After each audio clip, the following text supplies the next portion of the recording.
ஸ்ரீரங்கத்தை சேர்ந்த ரங்கராஜன் நரசிம்மன் சமூக வலைதளத்தில் அறிக்கை ஒன்றை பதிவு செய்தார். அதில் கூறியிருந்ததாவது: என்னது பதற்றத்தில் ஏதேதோ பிதற்றுகிறீர்கள். உதயநிதி 3 பிராண சன்னியாசிகளான ஜீயர்களை தன் வீட்டிற்கு அழைத்து கால்களை கழுவி பாத பூஜை செய்துள்ளார். அந்த தீர்த்தத்தை பருகி ஆசி பெற்று அவர்களுக்கு உணவிட்டு வெகுமதி அளித்து வழி அனுப்பியிருக்கிறார். பிராமணர்களை இழிவுபடுத்தியதற்காகவும் 2026 சட்டசபை தேர்தலில் வெற்றி பெறவும் இதை செய்துள்ளார். நீங்கள் என்னடானா 2 சீட்டுக்கு பிளாஸ்டிக் சேர்ல உட்கார்ந்து கை கட்டி வாய்ப்புத்தி இருந்துட்டு அரசியலுக்காக சனாதனத்தை எடுப்பது கேவலமாக இல்லையா? சும்மா அடங்குமறு அத்துமீறி என்று சொன்னால் பத்தாது. ஆண்மகனாக இருந்தால் அதை செயல்படுத்த வேண்டும். உங்கள் கட்சி அழுத்தத்திற்கு ஆளாகிவிட்டு சனாதனத்தை குடைய பார்த்தால் பிறகு உதயநிதிக்கு கோபம் வந்து அடுத்த தேர்தலில் ஒரு சீட் தான் என்று சொல்லிவிட்டால் என்ன செய்வீர்கள்? யோசித்து எழுத வேண்டும். உதயநிதி வெளியில் வேண்டுமானால் எதிர்ப்பது போல செய்யலாம். உண்மையில் அவர் சனாதனத்தின் பக்கம்தான் தெரியுமா? இவ்வாறு ரங்கராஜன் பதிவிட்டுள்ளார். ரங்கராஜன் நரசிம்மன் இந்த பதிவுக்கு ஜிஎரிடம் கடும் எதிர்ப்பு கிளம்பியுள்ளது. அவர் மீது சட்ட ரீதியாக நடவடிக்கை எடுக்க வேண்டும் என காஞ்சிபுரம் மாவட்டம் ஸ்ரீபெரும்புதூர் ஜிஆர் சார்பில் சென்னை போலீஸ் கமிஷனர் அலுவலகத்தில் புகார் தரப்பட்டுள்ளது. இதுகுறித்து மத்திய குற்றப்பிரிவு போலீசார் விசாரித்து ஸ்ரீரங்கத்தில் ரங்கராஜன் நரசிம்மனை கைது செய்தனர். சென்னை எழும்பூர் கோர்ட்டில் ஆஜர்படுத்தப்பட்ட ரங்கராஜனை 14 நாட்கள் சிறையில் அடைக்க மாஜிஸ்திரேட் உத்தரவிட்டுள்ளார். தமிழக பாஜக தலைவர் அண்ணாமலை வெளியிட்டுள்ள அறிக்கையில், சர்வதேச போதைப் பொருள் கடத்தல் கும்பல் தலைவரும் திமுக நிர்வாகியுமான ஜாபர் சாதிக் போதைப் பொருள் விற்பனை மூலம் கிடைத்த பணத்தை வெள்ளையாக்குவதற்கு தமிழ்நாட்டு பாடநூல் கழகத்தை பயன்படுத்தியுள்ளது அமலாக்கத்துறை விசாரணையில் தெரியவந்துள்ளது. ஜாபர் சாதிக்கின் நிறுவனமான கோல்சின்ஸ் வெஞ்சர்ஸ் என்ற நிறுவனம் தமிழ்நாட்டு பாடநூல் கழகத்தின் ஒப்பந்ததார நிறுவனமான ஸ்ரீ அப்பு டைரக்ட் என்ற நிறுவனத்துடன் ஒப்பந்தம் செய்து பொருட்களை வழங்கியுள்ளது தெரியவந்துள்ளது. ஜாபர் சாதிக் போதைப் பொருள் விற்பனை மூலம் கிடைத்த பணத்தை 2022-2023 காலகட்டத்தில் தனது கோல்சின்ஸ் வெஞ்சர்ஸ் நிறுவனத்தில் முதலீடு செய்திருப்பது அமலாக்கத்துறை விசாரணையில் வெளிவந்துள்ளது. இதே காலகட்டத்தில் தான் ஸ்ரீ அப்பு டைரக்ட் நிறுவனம் தமிழ்நாட்டு பாடநூல் கழகத்துடன் ஒப்பந்தம் செய்திருந்ததும் குறிப்பிடத்தக்கது. இந்த ஒப்பந்தத்துக்கான பொருட்களை வழங்கியது ஜாபர் சாதிக்கின் கோல்சின்ஸ் வெஞ்சர்ஸ் நிறுவனமாகும். குறிப்பிடப்பட்ட காலகட்டத்தில் திமுக நிர்வாகியாக இருந்த ஜாபர் சாதிக் போதைப் பொருள் விற்பனை மூலம் கிடைத்த பணத்தை வெள்ளையாக்குவதற்கு தமிழ்நாட்டு பாடநூல் கழகம் மறைமுகமாக உதவி செய்துள்ளதாகவே இதன் மூலம் தெரிய வருகிறது. பள்ளி கல்வித்துறை அமைச்சர் மகேஷ் இதுகுறித்து விளக்கம் அளிக்க வேண்டும் என்றும் வலியுறுத்துகிறேன் என்று அண்ணாமலை கூறியுள்ளார்.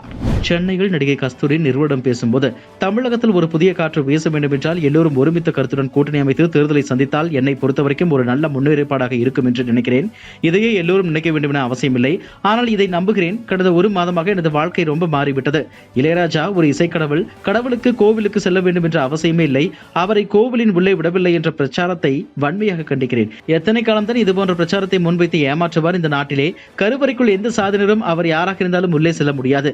அர்ச்சகர்கள் மட்டுமே போக முடியும். தமிழகத்தில் எந்த சாதனரும் அர்ச்சராக முடியும். அவ்வளவுதான் விஷயம். அவருக்கு மரியாதை பண்ண வேண்டும். அங்கேயே நில்லுங்க என்று சொன்னார்கள். அவர் நிற்கிறார். இதுதான் நடந்தது. ஆனால் இங்கே நில்லுங்க என்று சொல்லிட்டாங்க என்பதுதான் பிரச்சனையே. இதை திரித்து பேசும் இந்த வன்மை போக்கை கண்டித்து நவம்பர் 3ஆம் தேதியே நான் பேசினேன். இதையே தான் இப்போதும் பேசுகிறேன் என்று நடிகை கஸ்தூரி கூறினார். கூட்டணி கட்சிகள் தொடர்ந்து அழுத்தங்கள் கொடுத்ததால் விசிக தலைவர் திருமாவளவன் ஜனநாயக ரீதியில் செயல்பட முடியாத நிலைக்கு தள்ளப்பட்டார். அதனால் மேடையில் அவ்வாறு பேசினேன் என்று விசிகாவில் இருந்து விலகிய ஆதவ் அர்ஜுனா குற்றம் சாட்டியிருந்தார். அமைச்சர் வேலு திருமாவளவனிடம் பேசி அழுத்தம் கொடுத்தார் என்றும் கூறியிருந்தார். இதுகுறித்து மதுரையில் செய்தியாளர்களை சந்தித்த அமைச்சர் ஏவா வேலு, திமுக அழுத்தம் கொடுக்கவில்லை. என்ன ஆதாரம் இருக்கிறது? 2001 மங்களூர் தொகுதியில் வெற்றி பெற்று சட்டசபைக்கு வரும்போது அவருடைய பக்கத்து சீட்டு தான். அப்போது முதல் தற்போது வரை நானும் அவரும் நல்ல நண்பர்கள். எதிர்க்கட்சி கூட்டணிக்கு போன போதும் கூட திருமாவளவன் என்னுடன் சகஜமாக பேசும் நல்ல சகோதரர், நட்புக்குரியவர். அதனால் என்னிடம் வந்து அவர் பேசும்போது நான் அழுத்தம் கொடுக்கவில்லை. அந்த அவசியமும் கிடையாது. திருமாவளவன் ஒரு நல்ல அறிவாளி, தொலைநோக்கு பார்வை கொண்டவர், அரசியலை பற்றி புரிதல் கொண்டவர், ஒரு கட்சியின் தலைவரான அவர் சுயமாக முடிவெடுக்கக்கூடியவர். எந்த அழுத்தமும் நாங்கள் கொடுக்கவில்லை. திருமாவளவன் பழகுவதற்கு ஆதவ் அர்ஜுனாவிடம் அனுமதியாக கேட்க முடியும் என்று அவர் கூறினார். MS சுப்புலட்சுமியின் பேரன் சீனிவாசன் தரப்பில் சுப்ரீம் கோர்ட்டில் வழக்கு தொடரப்பட்டது. நீதிபதிகள் ஹிருஷிகேஷ் ராய் மற்றும் SPN பாட்டி ஆகியோர் அடங்கிய அமர்வு விசாரித்தது. முடிவில் விருதை பயன்படுத்த கிருஷ்ணாவுக்கு தடை விதித்தனர். நீதிபதிகள் அளித்த உத்தரவில் சங்கீத கலாநிதி விருதை MS சுப்புலட்சுமியின் பெயரில் பயன்படுத்த கிருஷ்ணாவுக்கு இடைக்கால தடை விதிக்கப்படுகிறது. சங்கீத கலாநிதி MS சுப்புலட்சுமி விருது பெற்றவர் என்று TM கிருஷ்ணா பிரகடனப்படுத்தக்கூடாது என்று உத்தரவிட்டனர். தொடர்புடைய அனைத்து தரப்பினருக்கும் நோட்டீஸ் அனுப்பவும் நீதிபதிகள் உத்தரவிட்டனர். இசைஞானி இளையராஜா நேற்றைய முன்தினம் இரவு ஸ்ரீவில்லிபுத்தூர் ஆண்டாள் கோவிலுக்கு சென்றார். அங்கு அவருக்கு கோவில் வாசலிலேயே யானை கொண்டு வரவேற்பு அளிக்கப்பட்டது. கோவிலுக்குள் சென்ற அவருக்கு பரிவட்டம் கட்டி மாலை அணிவித்து மரியாதை செய்யப்பட்டது. GR சுவாமிகளும் இளையராஜாவுக்கு மரியாதை செய்தார். ஆனால் கருவறைக்குள் இளையராஜாவை அனுமதிக்கவில்லை என்றும் அவர் அனுமதிக்கப்பட்டதாகவும் தகவல்கள் வெளியாகி சர்ச்சை ஏற்பட்டது. இதுகுறித்து மதுரை மண்டல அறநிலைத்துறை இணை கமிஷனர் செல்லதுரை விருதுநகர் கலெக்டருக்கு அறிக்கை அளித்துள்ளார்.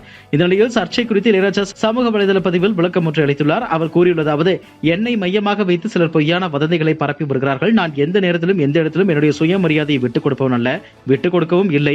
நடக்காத செய்தியை நடந்ததாக பரப்புகின்றார்கள். இந்த வதந்திகளை ரசிகர்களும் மக்களும் நம்ப வேண்டாம் என்று இளையராஜா கூறியுள்ளார். சிங்கப்பூரில் நடைபெற்ற உலக செஸ் சாம்பியன்ஷிப் போட்டியில் தமிழகத்தை சேர்ந்த குகேஷ் நடப்பு சாம்பியனான சீனாவின் டிங் லிரேனை வென்று சாதனை படைத்தார். இதன் மூலம் விஸ்வநாதன் ஆனந்துக்கு அடுத்தபடியாக உலக சாம்பியன் பட்டம் வென்ற இரண்டாவது இந்தியர் என்ற பெருமையை பெற்றுள்ளார்.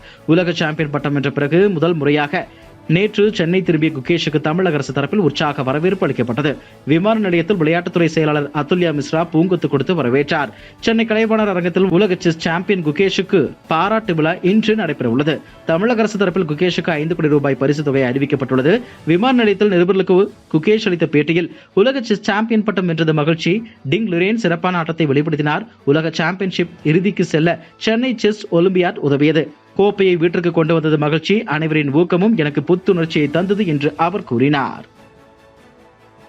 இதுபோன்ற செய்திகளை மேலும் தெரிந்து கொள்ள எங்களது யூடியூப், ஃபேஸ்புக் மற்றும் ட்விட்டர் ஆப்களை சப்ஸ்கிரைப் செய்யவும்.